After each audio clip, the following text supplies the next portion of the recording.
ఈరోజు మనతో పాటు మన ముఖ్య అతిథిగా ఉన్నారు సునీల్ గారు, రెటినోవా ఫౌండేషన్ నుంచి.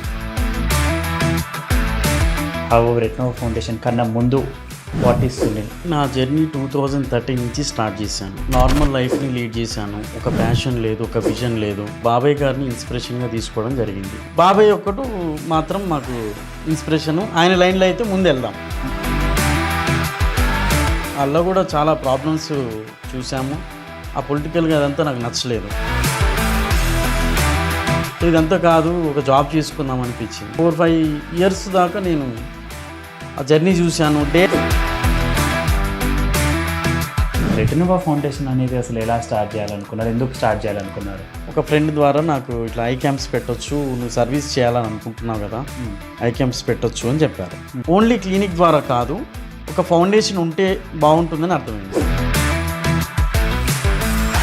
రెటినోవా ఫౌండేషన్ ఏమేమి చేస్తుంది? రెటినోవా ఫౌండేషన్ ఒక ముఖ్య ఉద్దేశము ఐ కేర్ సర్వీసెస్తో పాటు ఎంప్లాయ్మెంట్ క్రియేట్ చేయడం కూడా మా యొక్క ముఖ్య ఉద్దేశం.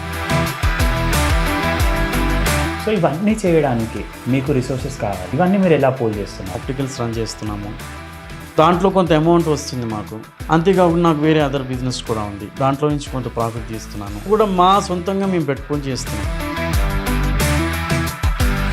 ఎక్కడెక్కడ స్ప్రెడ్ అయ్యి చేస్తున్నారు సార్? లైక్ ఎక్కడెక్కడ వర్క్ చేస్తున్నారు? హైదరాబాద్లోనే చేస్తున్నారా లేకపోతే వేరే డిస్ట్రిక్ట్స్లలో చేస్తున్నారా? విలేజెస్, అంతేకాకుండా స్కూల్స్, కాలేజెస్లో.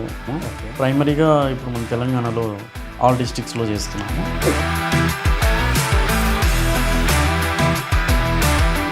Where do you want to see Retinova foundation after next 5 years?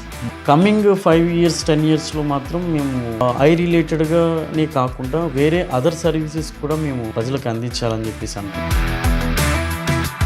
రెటినోవా ఫౌండేషన్ని లేదా మీ విజన్ని ఎక్కడ దాకా చూడాలనుకుంటున్నారు? ప్రతి పేద విద్యార్థికి మేము ఐ టెస్టింగ్తో పాటు స్పెక్టికల్స్ ప్రొవైడ్ చేసి కంటి చూపు వల్ల ఎడ్యుకేషన్ ఖరాబ్ అయ్యేది కూడా మేము